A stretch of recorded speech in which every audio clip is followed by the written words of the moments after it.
Caitlin Clark has never been patient, not when she's storming the court, dropping record-breaking performances, or leading the Indiana Fever to viewership highs the WNBA hasn't seen in decades.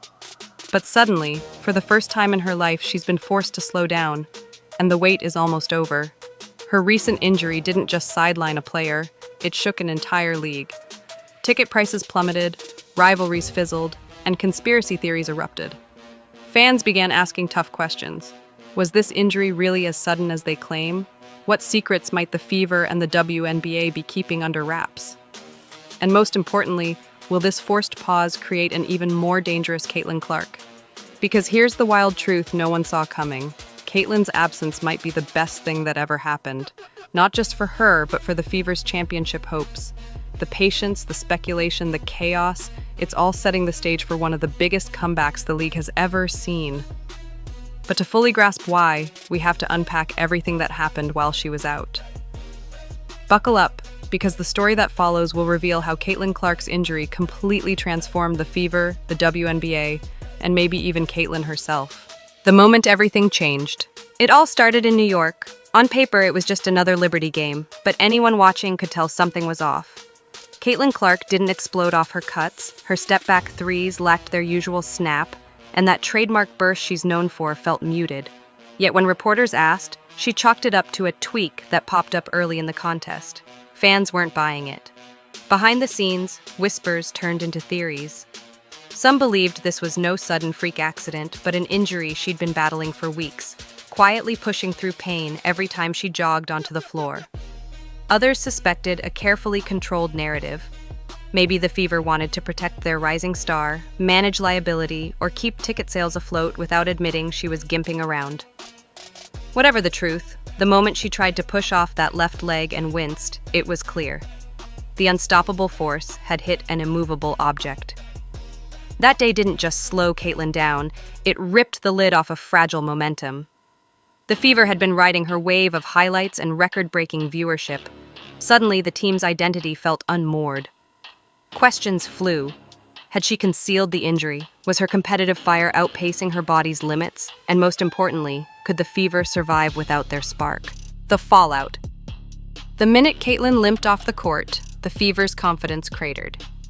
2 games without their star quickly spiraled into a gut-punch reality check. In a locker room that felt more like a war zone, veteran Sophie Cunningham tried to rally her teammates, but even her trademark grit couldn't paper over the cracks. Sometimes it sucks and it's a grind, she admitted after that first loss to the Mystics, her voice heavy with frustration and determination all at once. Loss piled onto loss. A humiliating defeat by the Sun, an 0-5 team that no one took seriously, left fans asking if the Fever had any fight left. Then, as if the basketball gods enjoyed irony, both Cunningham and backup point guard Sydney Colson went down with injuries of their own. Suddenly, depth chart talk felt like a cruel joke. The Fever's roster was paper-thin and hanging by a thread. Social feeds lit up with disappointed chatter. Analysts questioned coaching decisions, skeptics mocked the once-towering rivalry with the Sky, and even the most die-hard Fever fans wondered if this season was already slipping through their fingers. The momentum Caitlin had built, those highlight reels, the viewership spikes, the Caitlin's court craze, vanished in a flash. It seemed the only certainty was chaos. But just when it looked like this season might implode without her, the Fever's story took a turn no one saw coming. The unexpected spark. Just when it felt like the Fever were dangling on the edge of collapse, a little-known guard named Ari McDonald walked through the door, and everything changed. Signed on a hardship contract, she arrived with zero fanfare, but immediately lit a fire under a team desperate for energy. One drive to the basket here, a lightning-quick steal and coast-to-coast finish there, and suddenly the offense had a pulse again. McDonald wasn't supposed to be more than a stopgap, a warm body to spell weary legs. Instead, she played like someone with something to prove, rebounding with ferocity, collapsing defenses with her speed, and hitting that improbable mid-range jumper that made half the arena jump out of their seats. Fans began chanting her name. Social media buzzed with McDonald or bust memes. Overnight, she became the ultimate underdog hero. Her impact went far beyond a few highlight reel plays. She changed the Fever's identity on both ends of the floor, forcing opponents to respect the backcourt, freeing up shooters like Lexi Hull, and giving the coaching staff a fresh blueprint to attack mismatches. More than that, she reminded the team what it felt like to believe again. Confidence returned in McDonald's wake. Now whispers around the league are asking the unthinkable. Why let her go when Caitlin returns? Because if there's one lesson from this stretch, it's that sometimes the biggest breakthroughs come from the least expected places. But this rookie spark was only the beginning. The turnaround, without Caitlin. All doubt dissolved in a statement victory that no one saw coming. The Fever squared off against their supposed rival, the Chicago Sky, without their star, their veteran floor general, and even without head coach Stephanie White on the bench. And still, they didn't just win, they obliterated them.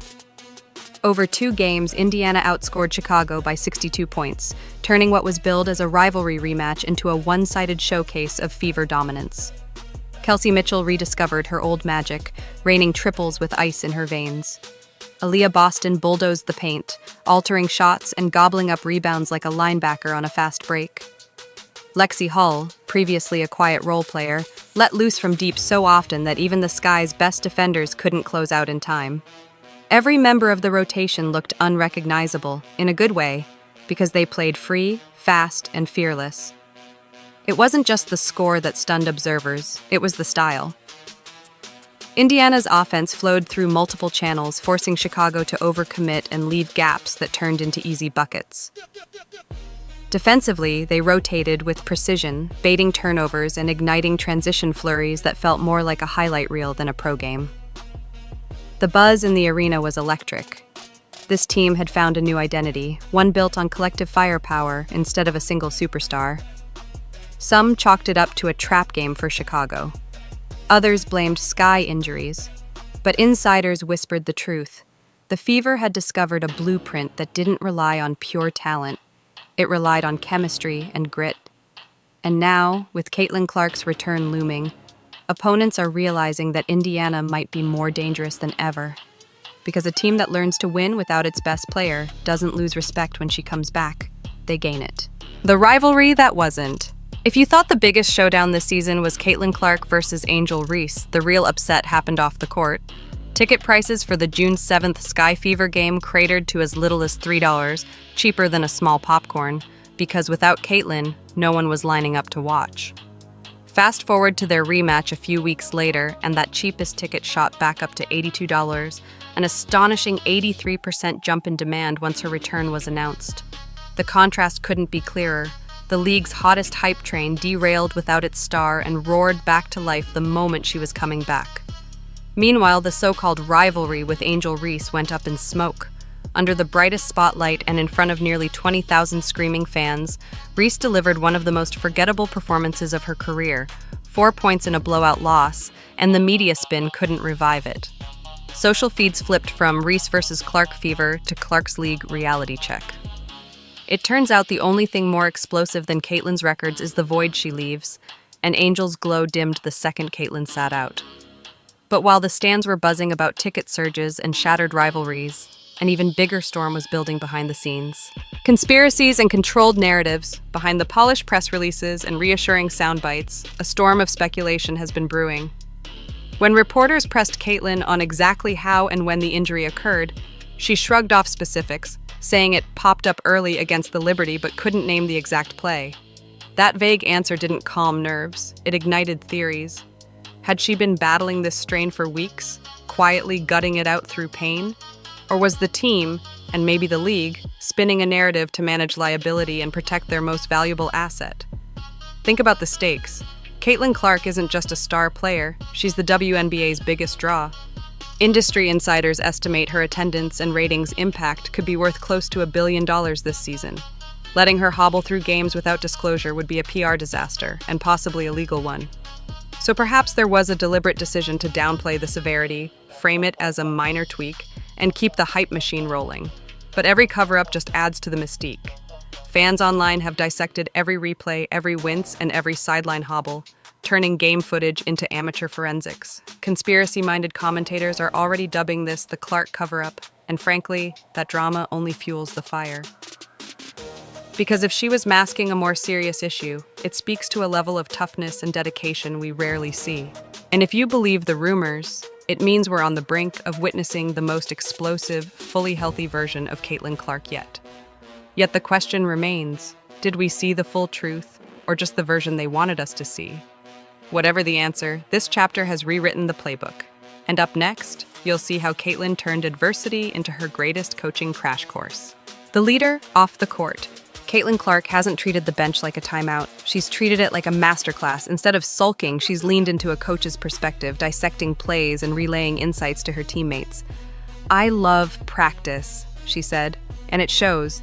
Every huddle, every clipboard scribble, every halftime pep talk is fueled by a competitor who refuses to sit quietly. From courtside, she's spotting defensive breakdowns, calling out mismatches, and helping younger players see angles they'd otherwise miss. That unique perspective she mentioned isn't just basketball jargon, it's a front-row seat to the game's nuances, the kind of film room vision that transforms stars into legends. Even when her quad keeps her off the floor, her voice echoes in timeouts and locker room sessions, pushing vets and rookies alike to elevate their games.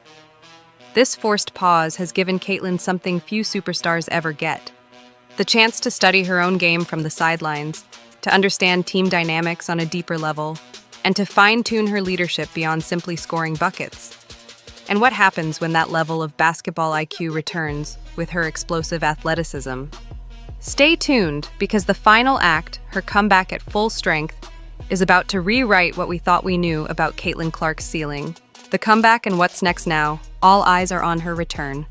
Medical updates drip-feed optimism. Clark's day-to-day check-ins show progress, and she's adamant she won't rush back until she's truly ready. That patience is precisely the playbook she needs: a full recovery, a week of extra rest, and then the most dangerous version of herself hitting the court. Imagine the synergy: a cohesive Fever squad, battle-tested without their leader, now powered by Arie McDonald's spark, Kelsey Mitchell's regained form, Aaliyah Boston's brute force, and Lexi Hull's sharpshooting. Then sprinkle in Caitlin's court vision and scoring barrage at 100%. Opponents won't just have to contain one superstar. They'll face a unit that's learned to thrive in adversity. And when she jogs out under the lights, expect the Jumbotron to explode and for ratings to follow. Ticket demand will spike, viewership will shatter old records, and social feeds will light up with "Welcome back, Queen." But beyond the spectacle, this return symbolizes something bigger: a full-circle transformation from raw rookie phenom to seasoned leader, molded not just in highlight reels, but in locker room heartache and courtroom thunderous wins without her. So what comes next? A potential championship run, sure, but also a legacy update. This isn't just Caitlin Clark's talent on display, it's her resilience, her adaptability, and her evolution as a true floor general. The WNBA and the Fever will never be the same. The power of absence. Sometimes the greatest growth comes when the lights dim. Caitlin Clark's forced timeout didn't stall her story, it rewrote it. In the vacuum of her absence, the Fever found identity, chemistry, and unbreakable belief. And in that silence, Caitlin discovered a coach's mind and a champion's patience. Now, as she prepares to rejoin the fray, remember this: it's amazing what a little patience and a healthy dose of adversity can lead to.